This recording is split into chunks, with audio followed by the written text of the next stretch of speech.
বিশ্ববিদ্যালয়ের প্রাক্তন এবং বর্তমান ছাত্রছাত্রী ভাই ও বোনেরা, আপনারা আমার ব্যক্তিগত পক্ষ থেকে তথা 1995 ব্যাচের পক্ষ থেকে শুভেচ্ছা ও অভিনন্দন গ্রহণ করুন। আজকের মহামেলার মিলন মেলার এই দিনে আমি শ্রদ্ধার সাথে স্মরণ করছি আমাদের স্যারদেরকে, আর যেসব স্যারগণ আমাদের মাঝে বেছে নেই তাদের রুহের মাগফিরাত কামনা করছি।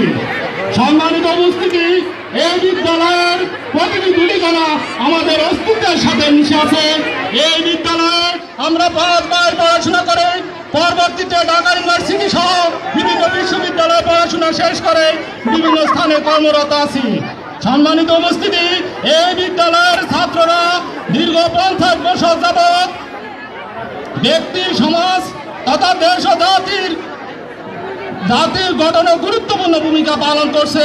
পাশাপাশি এই বিদ্যালয়ের ছাত্ররা বিশ্বের বিভিন্ন দেশে কর্মরত আছে। তাদের কষ্টার্জিত রেমিটেন্স আমাদের দেশের অর্থনৈতিক শাখাকে সহযোগিতা করছে। পাশাপাশি আমি এই বিদ্যালয়ের একজন নগণ্য ছাত্র হিসেবে আপনাদের কাছে সবিনয় অনুরোধ করব, আসুন দল মত নির্বিশেষে এই গুণধরা সমাজকে ভেঙে ফেলে একটি কাঙ্ক্ষিত সমাজ গড়ে তুলি, যেখানে থাকবে না অশিক্ষা, কুশিক্ষা, সন্ত্রাস, চাঁদাবাজি, মামলা, হামলা, মাদক সহ নানাবিধ খারাপ কাজ। পরিশেষে আমি এই সুবর্ণজয়ন্তীকে সফল এবং সার্থক করার জন্য যারা সহযোগিতা করেছেন তাদেরকে ধন্যবাদ জ্ঞাপন করে আমি আমার বক্তব্য শেষ করছি। আসুন আলো ছড়াই। ধন্যবাদ।